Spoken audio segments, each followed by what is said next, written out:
Okay. Si Miss Arlinda, meron tanong? Sa ating mga architect, gusto ko lang malaman kung ang renovation ba rin sa bahay, mga 10 years or 20 years na mula sa pagkakabuild. At follow-up pang isang question, ang talent fee o professional fee ba ng mga architect base sa halaga ng bahay na tatagal? Meron tayong mga types of renovation eh. Pwedeng interior renovation lang, kung saan yung interior lang ng bahay. Pwedeng additional floors or extension. So, depende dito kung anong gusto yung gawin. Kung additional floors, i-consider dito yung mga structural elements ng existing house. Kung yung existing structure is nakaabang for like second floor, third floor. Kapag naman extension, depende rin sa floor area sa type. So, mas maganda kung renovation. Pwedeng magpa-design kayo for interior design, kulob lang. Pero kung kasama yung exterior ng additional, exterior design. Pero ilang years dapat? Then after 10 or after 20 years ng build-up ng depende po sa inyo kung kailan nyo po gusto eh. Pwede po after 5 years or after 10 years. Or kunya may mga repairs na gano'n. Ang professional fee will be depending on kung gaano kalaki yung scope ng floor area. And then, base sa floor area. Yes. Hindi yung talagang halaga ng bahay na budget mo. And kung anong type po ng renovation yung gato. Okay, yun na lang. Standard ng ano. Anong tips ang may bibigay nito sa mga bago pa lang na magtatayo ng bahay? Yeah, una lumapit po kayo sa professionals. Hindi naman nila kayo papabayaan. At least may guide po kayo na tumutulong and may license po sila. Kapag magpapagawa tayo ng bahay, malaking halaga pong i-aalat natin. So at least, meron po tayong mahahabol. Just to be honest lang po, kailangan meron po tayong may liable eh. Professionals like architects, 15 years silang may liability for the design and the construction that they make.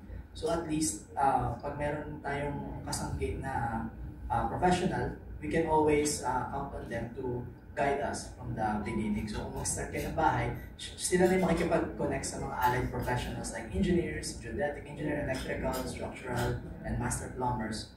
So para mabuo yung house mismo. Thank you. Isa na lang ba? Kasi architect.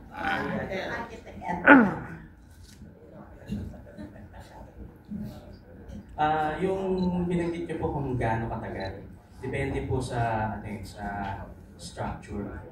Like yung reinforced concrete, pinakakilala dito sa atin. Kapag magpapatayo tayo ng bahay, yun talaga eh. Bibili ka talaga ng bakal, simento. Yun talaga yung kilala natin. So yung reinforced concrete po, sabi ng mga structural engineers, ma-reach niya yung peak niya from year 1 hanggang year 18, patibay siya eh.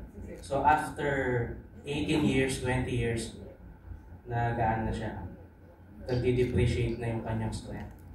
So that's the time na pwede po tayo mag-isip na magpa-renovate or i-retrofit yung structure.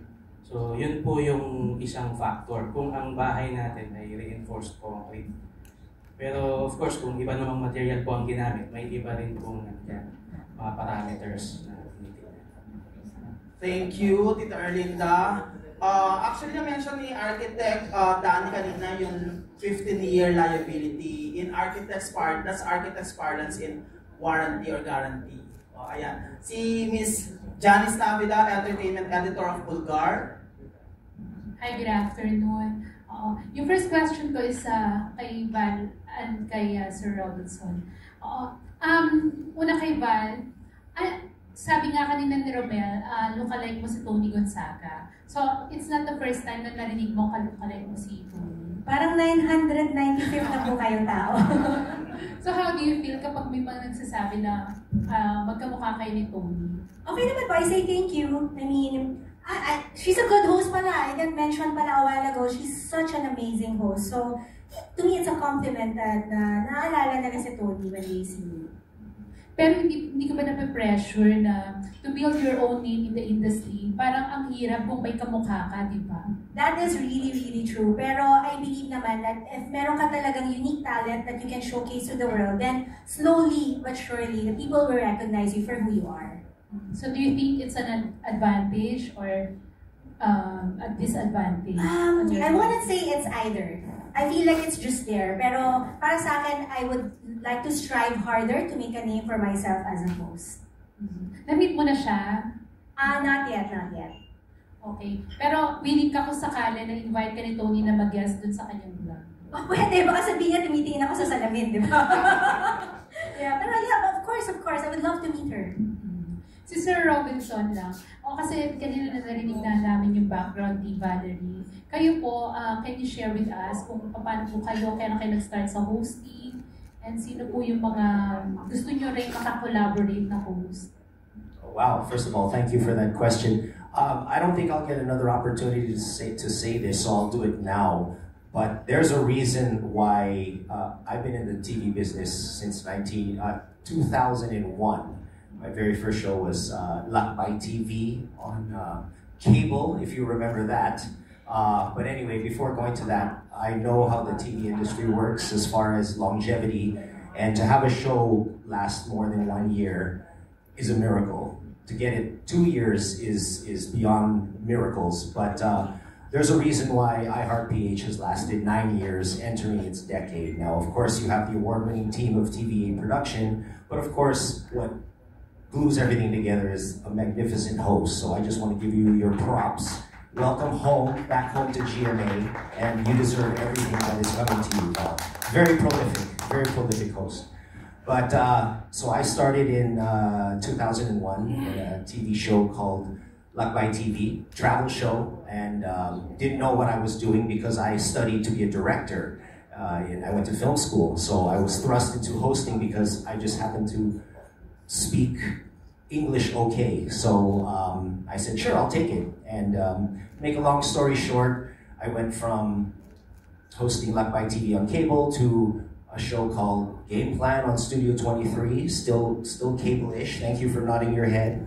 I appreciate that. And from there, I auditioned for a wonderful show called Amazing Race with my buddy Mark Nelson at the time. And I also dabbled in publishing. I was editor-in-chief of several magazines. One in particular was Maxim magazine. And that was a fun journey going into publishing because that gave me my writing chops. So I respect all of you writers here that are here in attendance. I love you guys so much because I know how hard it is to write original compositions. So from there, auditioned for another great TV show called Asia's Got Talent. That was in 2015, 2016, and that was a wonderful experience as a host. And as Valerie can understand, we love to represent the Philippines wherever we are, and Asia's Got Talent was our way of representing the Philippines on an international level. So I may not be an Olympian, but that was my way of representing our country, and I felt we did a great job there. Thank you so much for watching. And here I am. Oh, and then of course, forgive me, and then I did this little show called Ang Pinaka on GMA News TV. Where we guested the great Valerie, or she had her start actually with us a little bit, and 17 years. We did that show for 17 years. I did it for 15. The great Pia Guanyo did the first 2, and then I stole her job from her. And then, so it lasted up until the pandemic. And I thought I was going to take a break, being a homeowner, being a family man, getting engaged, living up in the mountains, but I got pulled back.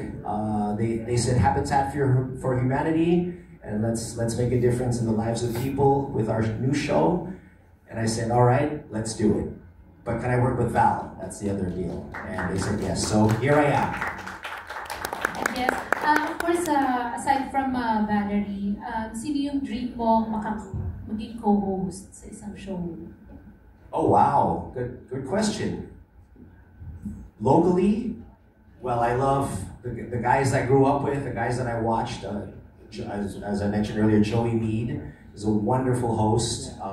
Mark Nelson, again, is my partner, my good friend, and we've just been doing a phenomenal job representing our brand, and I felt that was something that we helped push out there.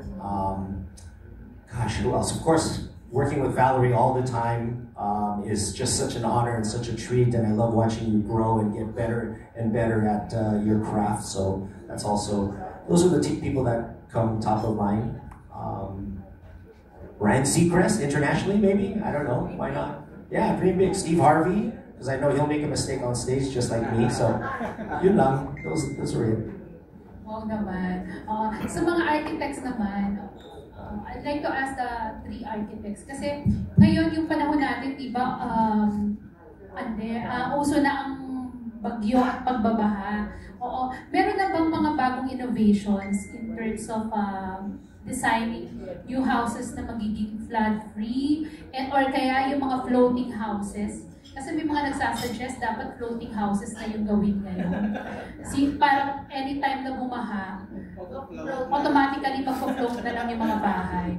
May mga ganun na bang innovations and technologies ngayon?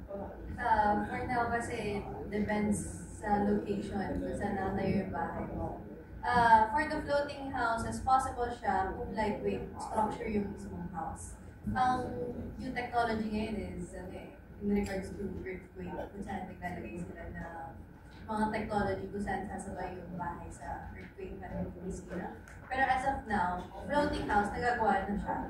And nakikita ko nga rin is parang buong plastic ng buo yung kotse para hindi rin mabasa.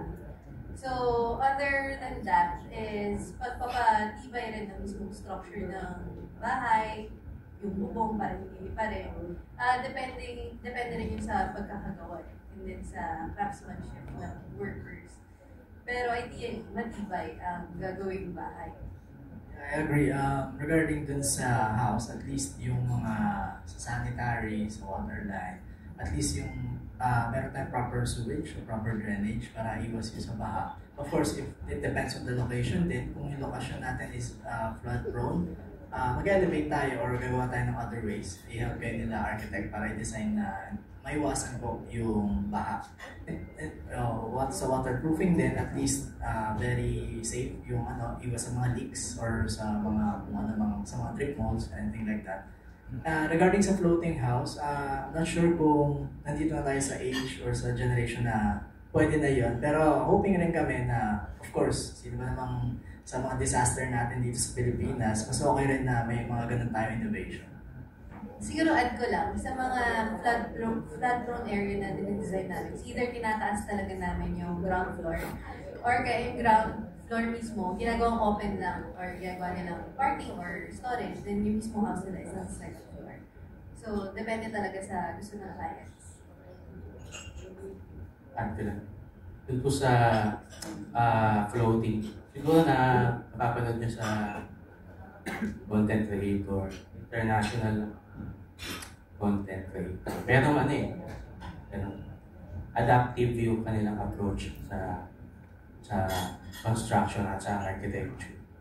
Pero na akong nakita na talagang maangat yung bahay. Actually, matagal na rin technology yan ng mga Japanese. Yung Kansai Airport sa Japan. Kapag nag-high tide, maangat yung buong airport. So yung idol natin na si Renzo Piano yung nag-design, Italian architect. Pero sa Philippines, wala pa akong na-encounter. Kaya ang unang-unang tinatanong ko sa client, kapag nakita ko na medyo bahain yung area, tinatanong ko siya kung talagang gusto niya. Gusto mo ba talagang ituloy ito? Kasi lalo na bandang Antipolo, projects ako dyan sa Mayamot, talagang binabaha po sila hanggang bubong. So ang question ko sa owner, gusto mo ba talagang ituloy ito? Kasi magastos to. Kasi itataas ko yung floor level doon sa pinakamataas na level ng baha sa history, which is bubong. So kung gusto niya talaga, i-design natin as stilts or yung ibaba, whether siya ay parking lang, utilitarian, use ng spaces, tapos sa taas siya titira. Pero kung gusto niya ng ibang options, mas dinadala ko siya doon. Whether lumipat or bumili ng property, hindi bilang lahat. Thank you, Architect Ed. Parang si Miss Janice magpapagawa ng another mansion na floating.